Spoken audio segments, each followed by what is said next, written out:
So why do the majority of marriages disappoint us, if not fail us? The answer is simpler than you think. We were just never taught how to succeed. We assume that we'll fall in love, we'll commit, and everything just works out. But it doesn't work that way, as you know. Half of marriages end in divorce. How about the ones that don't? Well, they are far from happy. They're not really thriving. If marriage were a business, it would be bankrupt, and we'd never tolerate that failure elsewhere. But we keep launching into relationships, committed relationships, with zero preparation. I'm Mel Schwartz. After more than 30,000 hours of couples counseling, I can tell you this. Most couples and most relationships struggle not because they're broken. They struggle because they're relationship illiterate. We've received literally no education in this most important, challenging part of our lives. In this episode, I'm going to walk you through 3 ways couples unknowingly sabotage their relationships, often from the very beginning.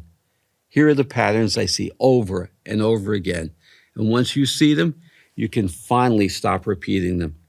The first way we derail our relationships is what I call externalizing. The second way we sabotage our relationships is focusing on outcomes rather than the process of achieving that outcome. And the third way is that we mutually destruct our relationships by not having a shared vision of our future. After you've listened to this episode, let me know which of these apply most to you and resonate for you. Most relationships tend to move toward a commitment of marriage or a committed relationship. 2 people who may not really have sufficiently grown in their own self-awareness, let alone their awareness of each other, become swept away by this vision of joyful and harmonious relationship. They've just begun to truly know each other, and rather than begin this journey into a deeper dive of knowing each other, emotional intimacy, the heart and soul of the relationship, they turn away from each other. They externalize. And so the dance of intimacy begins. The focus and the conversations move to the wedding plans, the seating arrangement, the honeymoon. We spend more time on these matters than diving into the deeper complexity of who we each are, what we hope for, what we're afraid of. We can refer to this as an emotionally intimate sharing. But rather than doing that sharing, what do? We don't share our fears and concerns. Instead, each person is putting their best foot forward. In hindsight, when I'm working with individuals or couples, as they contemplate divorce, I may ask them if they were aware of their issues earlier on. Sometimes they say, I knew there was a problem, but I didn't want to upset the apple cart. Or the invitations were in the mail and I didn't want to disappoint my parents and friends. These plans, the externalizing of the relationship, distract us from tending to the heart, the inner working, the soul of the relationship. Relationships require the commitment to exploring one another, sharing with each other, and building the skills to navigate the storms that lie ahead so you can build a steady foundation. Just as you wouldn't build a house without pouring the concrete for a solid foundation, the same applies to relationships. The building can weather a hurricane with a strong foundation, but our relationships will wither without the foundation as life gets in the way and distracts us. This externalizing continues as the couple builds their life together. But what are they building? The external, the jobs, the house, the vacation, the social life. The focus is externalized. We put our energy into working out, our financial success and careers, our children's education, but not to the inner working and being of our relationship. I'll share the parable of the frog here to give you some idea of what I'm talking about. If you take a frog and put a frog in a pot of lukewarm water, over time, the frog becomes acclimated to the increase in temperature as you slowly heat it. Eventually, the frog boils to death, because it doesn't know that the temperature is going to cause them to boil to death. They leap out. That's what happens to us in a relationship. We become acclimated to mediocrity, to not being conscious and fully awake, to not developing the skills we need. We become like the frog in the boiling water. We have no idea how we got here or what happened to us. Just last week, I was sitting listening to the marriage vows of a beautiful young couple in their early 30s as they were heading off to this wonderful excitement and the great adventure of their marriage together and perhaps a future family. And as I listened to these vows, here were my thoughts. As they said, I'm going to love you forever. I'll cherish you and value you and respect you forever. Of course, this also means I'll never lie to you and I'll never cheat on you. I looked around at the people seated around with big smiles on their faces, parents and relatives and friends of this beautiful young couple. And I thought to myself, oh boy, good luck. Maybe there's a 5 or 10% chance of this couple actually achieving and sustaining for any length of time what they're vowing to, meaning passion, love, honoring each other, cherishing each other, this connection, all the things that brought them together or they thought brought them together are not likely going to survive for the length of this marriage. That's tragically sad. But what a myth is going on here. And we all conspire in perpetuating this myth. Why do we fall out of love? Why does passion die? Or why are we pretending that these things are not likely going to happen as we send this young couple launching off into their future, thinking that they will succeed? And worse still, when we run into troubling times and conflict, we default into blaming one another or perhaps our own self. We think it's our fault, adding insult to injury. But that's the conspiracy of ignorance, which has us ignore the hard data about relationship success. We're all conspiring.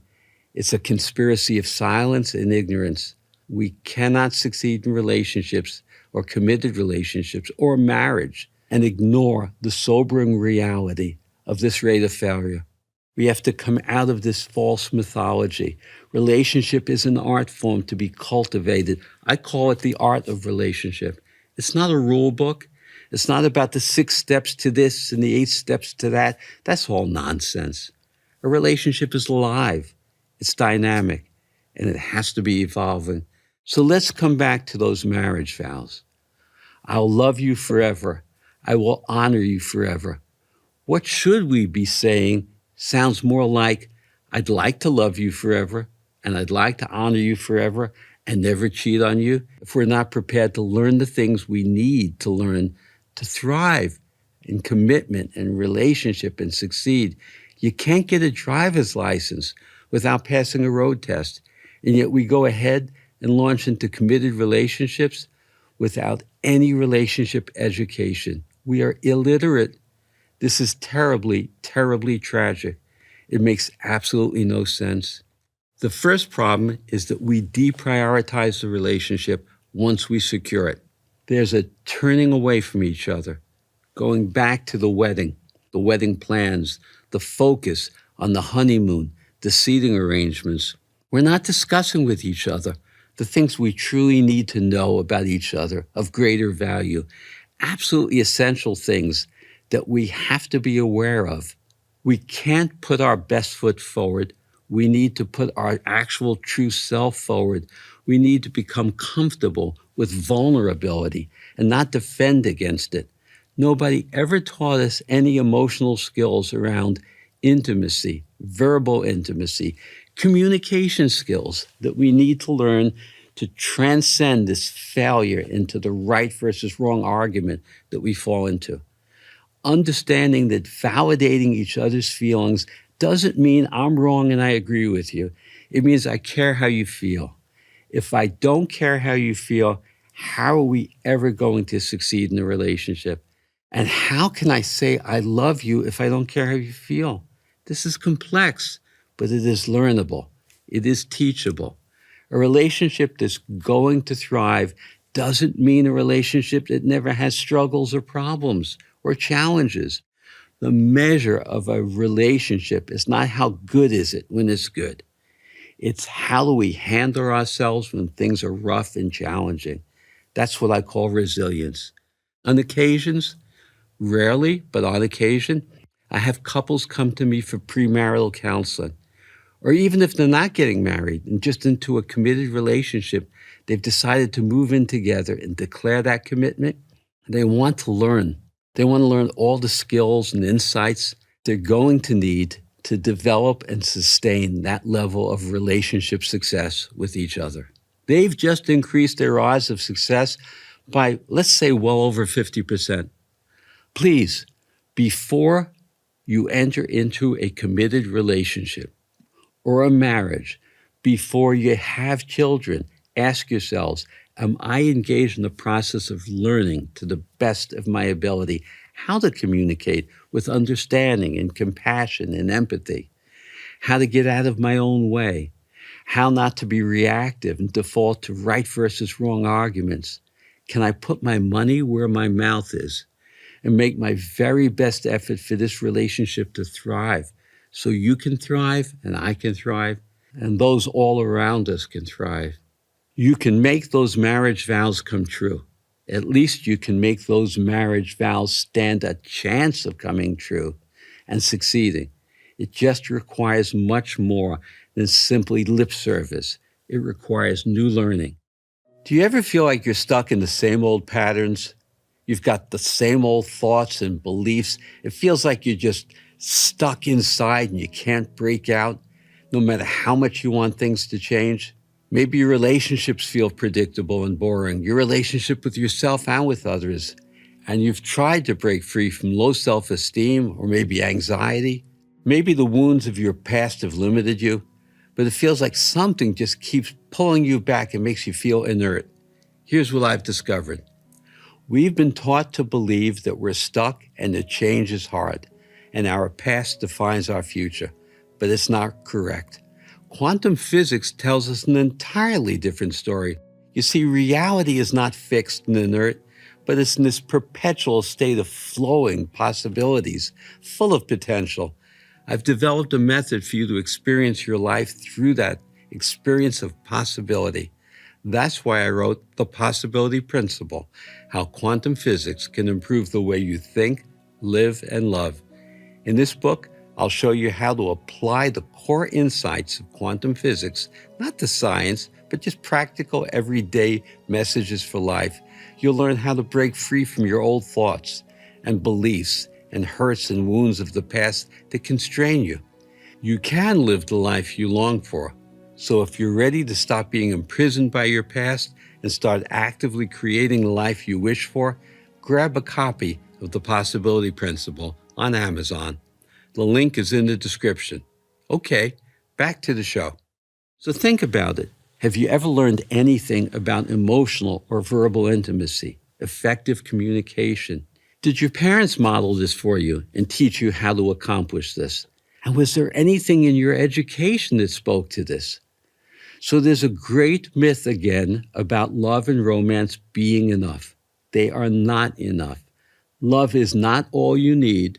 Lennon and McCartney got it wrong. Let me tell you a story about when my kids were in high school. They had a thing called Seminar Day. I was invited to give a talk during Seminar Day. My kids were so embarrassed, of course, that they didn't show up at school that day. But at Seminar Day, I spoke just to this topic. This should be part of our education. It should be required courses around communication, emotional intimacy, verbal intimacy. Now let's dig a little bit deeper. We meet, we fall in love. We either secure a commitment to the relationship, or we even go further and say, let's get married. But what are we really committing to? What is the commitment? The commitment is generally to the outcome. Again, I'll love you forever, and I'll never cheat on you, and I'll never leave you. We know that doesn't work. If you have a kid who's in school, and they come to you one day and they've been getting a C in a particular course and they're having a wake-up call and they say, you know what, Mom, Dad, I'm really devoted to this class. I want to get an A. I'm going to get an A. And you might feel really enthusiastic and say, great. How are you going to do it? What happens if they shrug their shoulders and say, I don't know, I'll just do it? It's not likely going to work, is it? Same thing with marriage. So we have to commit not to the outcome. We have to commit to the process. And how do we do it? We need to evaluate if we have a shared goal, a shared expectation and vision. Think about starting a business. Two partners would ordinarily create a business plan to say if they have a mutually agreed upon plan for success. We need to do that in our relationships. Expectations about parenting, friendships, about money, finances. What kind of lifestyle do we want? Where do we want to live? And today, we can see the importance of having conversations about ethics, politics, and values. A whole host of topics that we just never really talk about early on. It makes no sense. You're going to be my closest ally and my closest friend for the rest of my life, but I'm not going to reveal my true self to you. When my head hits the pillow at night, I'm not going to share certain thoughts and feelings with you. That's crazy. It doesn't make any sense. We need to open up the process of emotional and verbal intimacy and sharing with each other. Let's look at what happens when we begin a relationship. We put our best foot forward. We don't want to upset each other. We want to be liked. We want to be loved. We filter and are selective about what we're going to share. We don't want the other person to judge us. We pretend to be the best version of ourselves. That is not getting to know each other in an emotionally honest way. So many years down the road, we may say, I didn't know who she truly was. I didn't know who he was. Do we ask deep questions of each other like, how did that feel for you? What was the greatest heartbreak you ever had in your life? Imagine asking, have you ever had your heart broken? How did you handle that? What were your greatest disappointments in life? And how did you deal with them? Do they still impact you? Do we share our insecurities and our vulnerabilities, which is our genuine self, or do we hide and tuck it away as we race toward the finish line of commitment? How is that possibly going to work out? Months, years down the road, these insecurities, these vulnerabilities, the things that we hide, the pieces of ourselves that we don't feel good about are going to come out. And when they do, we're going to look at each other and say, you're not who I thought you were. The next thing we need in a relationship is what I call shared vision. What happens when we don't have a shared vision? Think of it this way. Think about a Venn diagram. You know those three circles? The outer circle is you and me. The inner circle, which is shaded, is us. In a Venn diagram, there needs to be a sufficient amount of us, which is participatory. So we're sharing our lives with each other and we're benefiting each other. This commitment in a relationship requires this shared vision. Otherwise, what are we committing to? Our roles as dad and mom, a traditional wife, non-traditional wife, parenting, values, politics, work, and pleasure. I worked with a couple very early in their marriage who were having a conflict. They didn't have enough shared interests, or they had a competing interest. They weren't aware of this to start with. David loved mountain climbing and skydiving. His wife, Anne, loved to read books. She was kind of sedentary, a homebody. She enjoyed cooking. In no time at all, they had so much friction. She would claim, you never want to be home with me. You're always leaving. And he was saying, you don't like life's adventures. They never really shared their visions for life. Now, visions can change over time. Politics and consciousness can change over time. We avoid talking about potential challenges so we don't upset that apple cart once more. Sometimes we see what I call yellow flags. A yellow flag is something that we should inquire about and ask each other about, but we don't. And when we don't address yellow flags, they become red flags. We then end up skating on thin ice. Again, instead of saying the house needs work, we should be saying we need work. Do we talk about whether we want to have children, how we will raise them, what our parenting philosophies are?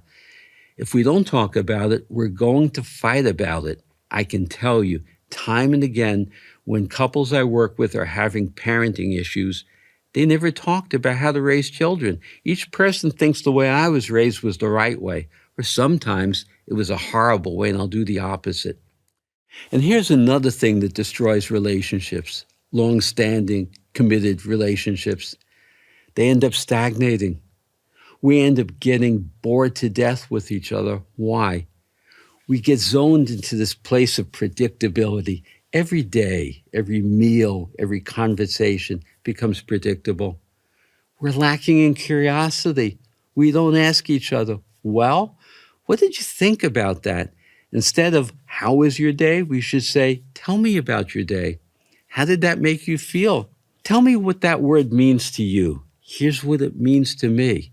It may not mean the same thing to both of us. A relationship, in order to thrive, has to become vital and have energy. It has to open up for new learning. It has to be full of curiosity, or it's going to stagnate and become boring. It's like watching the same old TV run or a movie run every single night. How passionate, how focused are you going to be watching the same show night after night? You're going to blur it out after a while and stop paying attention to it. And that's what we do to each other in our relationships. The rules of relationship, by the way we play them, do not work. They cause unimaginable and inestimable failure. What could be more important in our lives than thriving in our relationships?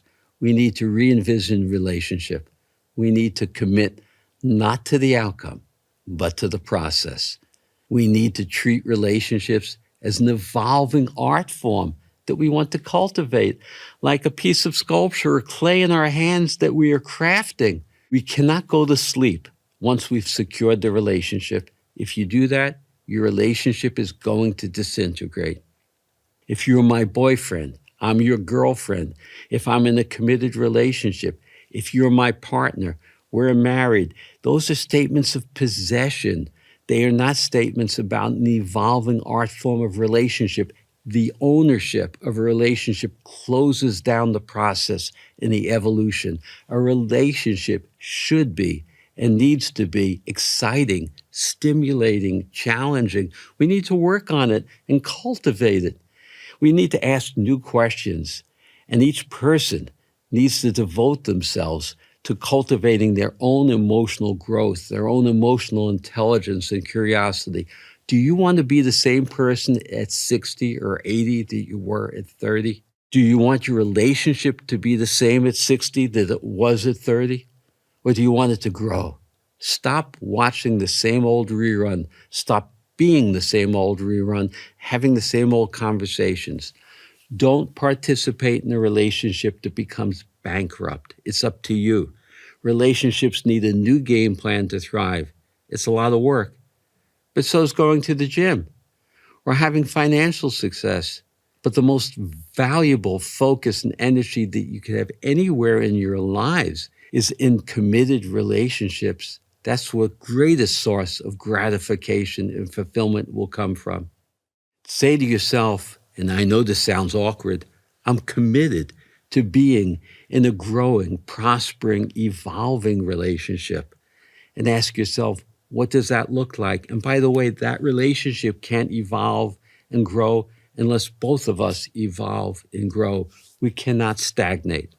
To really succeed in your relationships, you must awaken to this new set of priorities. Sustaining love demands a new way of relating. You can do this. You can succeed. You just have to set your intention and focus to be awake and to commit to the process to truly sustain loving each other and thriving in your lives. You can do that. This has been Uncommon Sense. If you want to thrive in your relationship with others and with yourself, be sure to subscribe to the channel. I'm Mel Schwartz, and I'll see you in the next one.